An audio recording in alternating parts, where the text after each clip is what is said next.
life, I've come to understand and to accept the fact that life might actually be meaningless. Really? And what will make you think that? Nothing really matters unless you give a meaning to it. Okay, that is really huge. When you look at life as life is basically what you formulate it to be. Let's say a baby. Take for instance a baby. When a baby is born in this world, they don't know anything about morals, nothing about tradition, nothing about truth. We as adults are the ones who code and tell this baby what to do. We tell it that this is right, these are traditions, and this is this and this. But that doesn't necessarily mean that that is what it actually is. But since you have coded it to know this, it's like as if you're coding a computer. You've already told it from a young stage. You tell it that you're going to live like this, you're going to go through school, listen to your teachers, you go work like from a 9 to 5 or open up a job or and this baby will grow up knowing that that's the point of life. I'm supposed to go to school, I learn, after learning I come back, I get employed so that I may be able to meet my needs, right? But take for instance a baby born way outside of the city, rural areas and all that. Babies like that. And although we have education nowadays almost everywhere in our areas, take for instance that education isn't there and nothing is there, and you let it be there on its own. You do not give it any form of morality to follow. You do not give it rules. You do not tell it that this is this and this. So naturally, should I say, will it survive like an animal? I do not know for sure. I do not know for sure whether it will choose survival instincts as a wild animal or what. But this person won't go by the moral rules and regulations we go to. But let me cut you right there. Did you know that there's a saying that goes, a child left to itself is a problem to society? Because if you have no moral conduct that you're going by, you're a problem to yourself as well. Because you cannot tell the difference between right and wrong. But where did this moral conduct originate from in the first place? Truly says that what we actually decided on as rules and regulations to follow.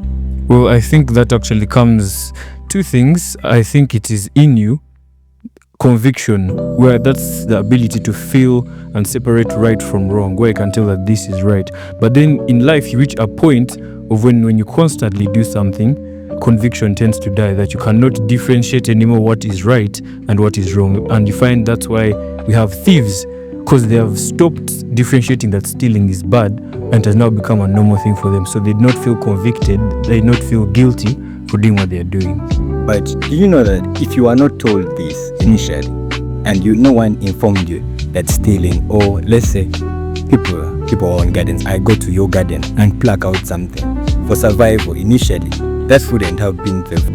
That wouldn't have. But yes, it's because we were told this at a young age that trespassing and you go somewhere there and you pluck it, then you've stolen from someone. I think in my own understanding, that brings us to, I do not want to say religion, but that brings us to, let's say, Christianity. That these were rules and regulations brought even in the times of law. Back DC, BC, those were times of law whereby people were taken, like small crimes were taken very seriously, and they were governed by, let's say, because even way before Jesus came to, let's say, to the people, those laws were there. Before he came on earth, those laws were there. The Pharisees, the Israelites, Egyptians, those guys had their laws. And what I think they based off to tell that this is right and this is wrong was the voices inside you. And what do I mean by the voices? I think we've all watched these cartoons where you have, like, I think it was Tom and Jerry. There's like a little red guy here, and there's like a little white one here. So those are the two voices that are able to tell you right from wrong. That's why when you say that if a baby has no is not told anything, it's left to itself there, those things will still be in it. They will learn the hard way that if I do this, this will happen. That's why when babies are learning, there's a saying that goes, when a baby touches fire, when a baby is going to touch fire, do not stop it. Let it touch the fire and it feels the pain. Because sometimes in life, we learn from pain. Pain teaches us a lot of things. So that is why they say, leave the baby to touch the fire and it will not touch the fire ever again. Because it knows that I'll get burnt. So that leads me to my question. Let's say in case Cyrus for survive, do you see the way animals survive? A lion kills a cub to survive. There are no set grounds, no moral rules and regulations that govern that, and we take that as survival because we have seen it. We learn to accept that. But why is it for a human being, in case a human being commits murder? Because In that case, lions, animals, when they were being created, let me put this into religion, animals when they're being created, they were not given a personality. They were not given, what can I call it? Conviction. They have no spirits that tell them the right from wrong. They have one instinct, and that's survival. But us as people that have personalities, we're able to fashion and shape the way we want to live. That's why you see some people can choose to eat animals, others become vegetarians because they have chosen the way they want to live. But then it becomes murder for humans because animals are animals. see, that's what I'm talking about. It's basically it. Why did we dictate the fact that the moral rules that govern us as human beings have to be way different from the rules of nature? That takes me back to the point of me telling you that life is meaningless, morality is meaningless, or it's not objective. Because if you say morality is meaningless, sometimes you look at it and say that if we did not have morals, do you know that we would not be here? If we did not have morals, Maybe not. there is that too. Okay, you can't know, yeah, true. But then if we did not have morals, morals come in a way of sort of helping and driving us to self-control. Self-control is under morals. And self-control helps humans. That is something that animals do not have. That's what separates us from them. You see, the way you phrased it, self-control. Yes. You can only see it right now because you were told it that you are told self. Exactly. But initially, if you weren't told that there's no self-control and you weren't told that this is, Yes. you would survive like an animal. True, just continue living by. True, and going by.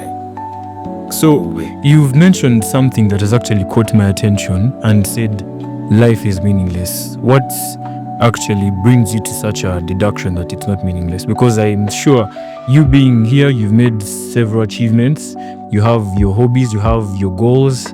So what makes it meaningless if you have things that you're after? Life, when you look at life as life, plainly, and I want you to get it from a perspective of not only your own life, you look at a broader perspective of life for all people. Okay. Look at the world in general. Life is mainly filled with suffering. Let me state that and leave that there. Worldly pleasures are so temporary. True. So temporary. I'm with you on that. Literally, even when you're like having fun, times when you feel like you're at joy, you would still have that inner voice and you're like worried that like something might go bad, something might go like what. So we look at when you take if you're to go into like existential nihilism, you tend to find that humans, we learned to cope. We tend to focus on the little joys life tends to bring at us. The little bit of like joy you may get, let's say when you win an award, when you're promoted at, and then we neglect all the ruckus behind it, all the mess. They teach us to neglect that. This is the same when you go to a therapist. Yeah. They will tell you to look at this and this, look at this and that. But when you sit down and contemplate and look at life for what it is, it's merely suffering when you actually look at it. The probability of you basically, you studied for a test. You've studied hard. Yeah. You may pass, or you may fail. You may study and pass. You may study and fail. But when you do not study at all, you will automatically fail. Automatically. You do not study at all, you will automatically fail. Okay. You work so hard for 5 years to attain a house, to attain money, job, all those desires. Yeah. You work for all those years for a very simple achievement. The feeling that I have my own home. And let's say, for instance, a fire outbreak. Okay. Near And it's all gone. I'm talking about examples that are just so plain here. You look at babies born with cancer. True. Look at it. Now, let me cut you short right there. The deduction that you have made is something, there's a saying that goes, ignorance is bliss. What does that mean? That it actually, the counter version of that is, with great knowledge comes great misery. That's knowing it all, that yes, true, life has lots and lots of suffering, but knowing that all will bring you nothing but pain inside. If you live by wanting to know everything, trust me, you'll never be happy. But let's see. Like, that's it. King Solomon actually said it, and he was like, great knowledge is misery. Knowledge is not bad, but ultimatum knowledge is because you're able to know that this dog is not going to eat today, or you're able to know that people in, let's say, Iran are dying terribly. But if you keep looking at those things instead of enjoying the moments that you are in now, of course you're going to come with a deduction and say life is all about suffering. But how would I neglect it? Exactly. Why would you neglect it? How would you do it? That's a very good question. Already they are playing. Don't you find the fact that trying to neglect it and look away and to dwell on the joys, the little joys you get here and there, the little pleasures, you're actually like putting on a mask. That's why I think, according to me, I have this mindset of life is already scripted. It's already scripted out, and the way everything is playing out is the way it is supposed to play out. Why? What makes you think that your life is scripted? Because there are some things where you believe that, okay, this is going to go like this, and you meet a certain person and you know that, yeah, this person was meant to be in my life, or this person was not supposed to be in my life, and you just know it automatically. Because, let me refer to religion, it says that God designed us and He knew who we were going to be. Well, we're still children, we're still babies. You know me, I love referring back to God. So if that's what He has said, and then you look at it in a way of, no, this is how my fate or my future is supposed to be, remember that your life is already written out. And if it's already written out, yes, you can try to change some things, and that's where some consequences tend to come out of. I think that's where people fail to meet their goals. They go off track. That's why always in school they tell us, oh, stay on track, don't go off track, keep doing this, keep doing the right thing. That's what, and as I said earlier, that's what keeps us away from animals. Animals cannot differentiate the right from wrong. Obviously, there are some things where they can tell that, oh, if I leave, like the lionesses, if I leave my kids alone, they're going to be what? Eaten by other what? Animals. If they're going to be like bitten by snakes, by what? So they also have that instinct which kind of helps them separate wrong from right. Animals, yes. But remember what I told you. A lion will kill a cub for food. In its mind, it's trying to survive. Yes. It's not. And a cub will cut down grass. Grass is also a living thing. A cub will also eat grass for food. In case I came and you. Yes. According to human laws. Yes. So my point is that these laws were just dictated, and since they have been here for a long time, we tend to follow that and all that. And sometimes even morality has aesthetics, because people tend to feel so sad for one single person that has lost a life, let's say a celebrity or what, than for the 800,000 people that have been killed in Gaza. People do not care. That's true. So I think that's why you look at the imbalance. That's what you mean. That's why I think I look at people just give life its meaning. Life literally has no meaning to it. And in fact, let me tell you this: death.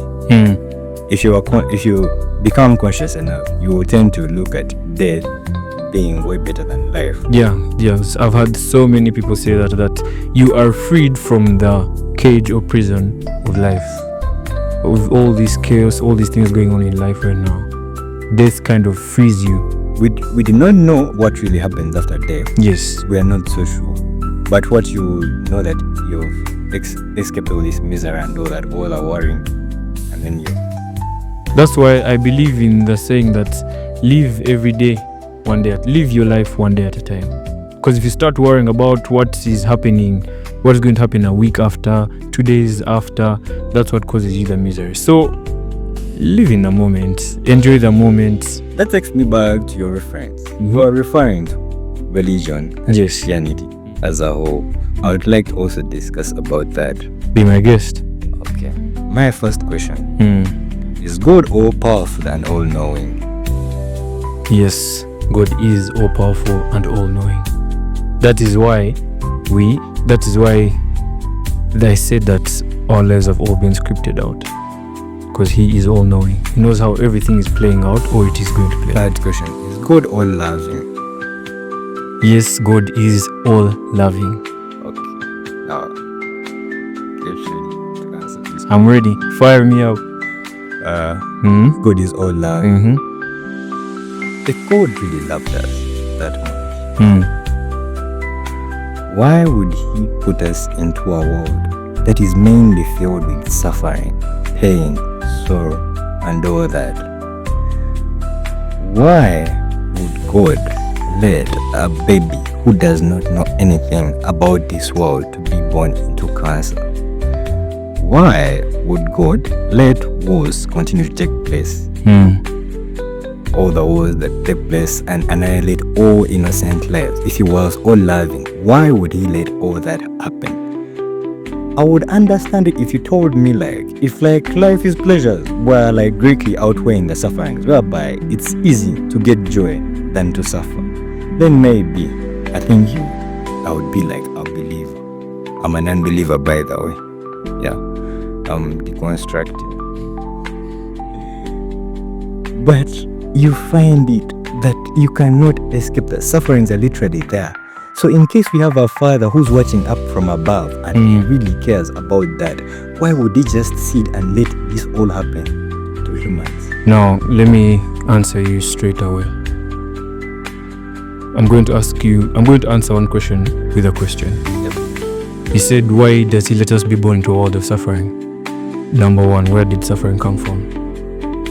We do not know. We find it here on earth. Thank you so much. In case Cyrus, you never existed, you wouldn't have known that there was such and such. Now, let me answer the question. Why would He let us be born into a world of suffering? And I asked, where would suffering come from? And then claim to be all loving. And came to be all loving, yes. So where does suffering come from?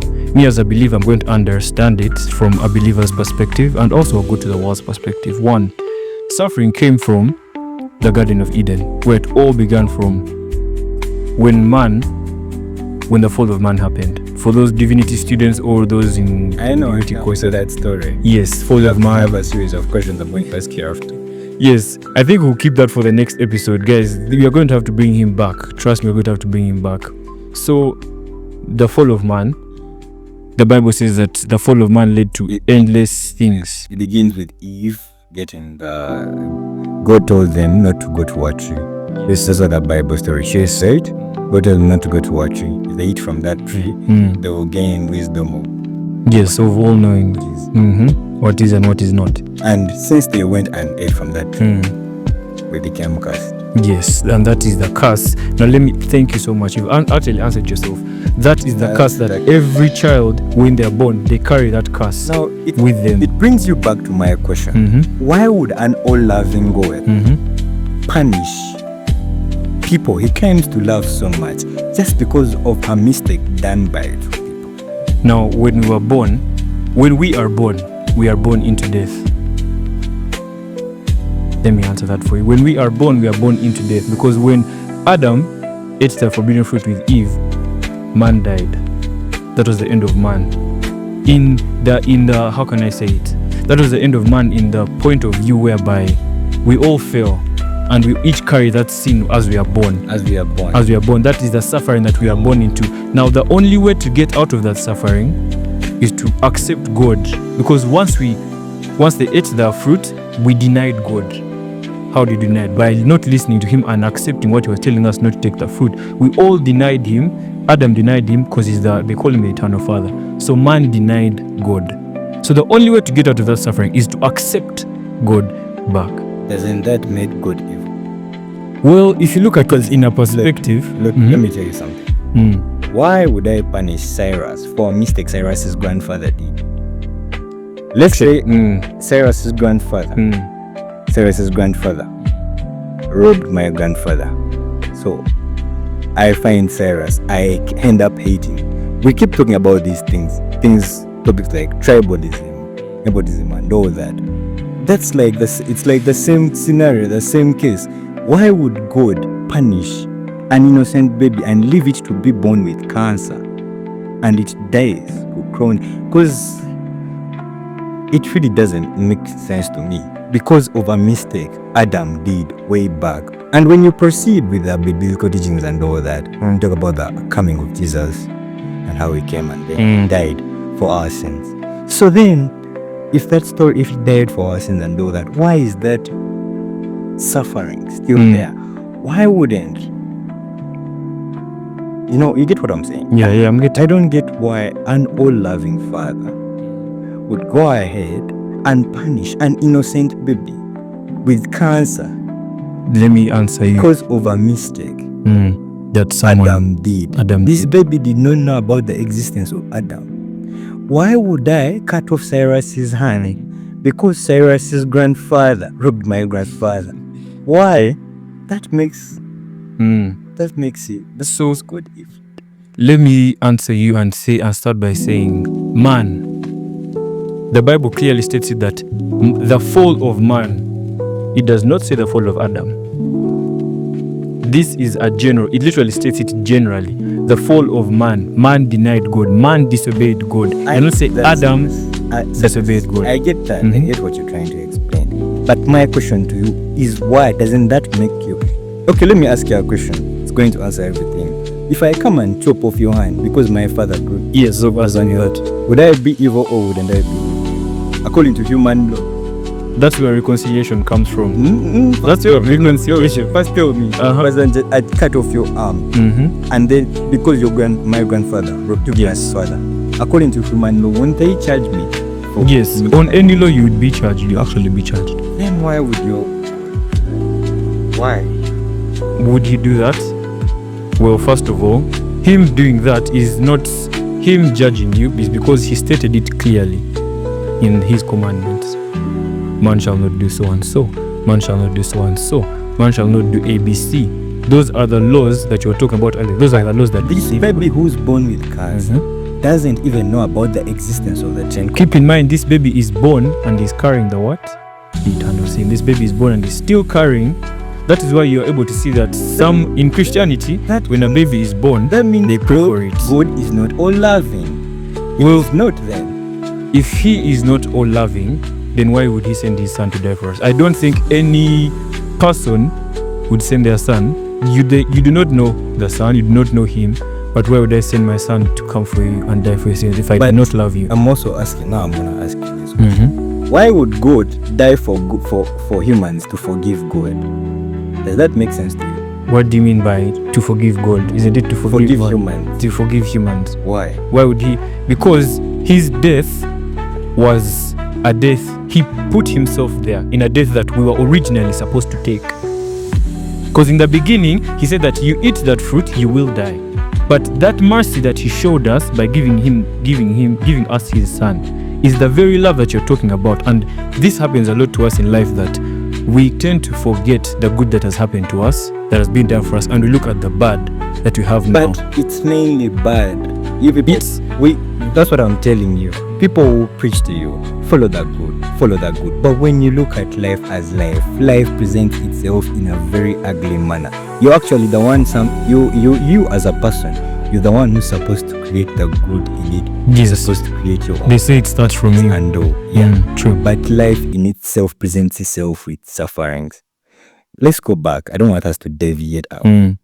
My point is that I'm telling you, God might not be on all loving, or else there is no God, and we are simply beings existing in a void who would want to comfort ourselves with the fact that there is a loving Father who cares for us down here, but when there is none. This brings me to religion. Religion, I personally, I look at religion as mainly a tool of power.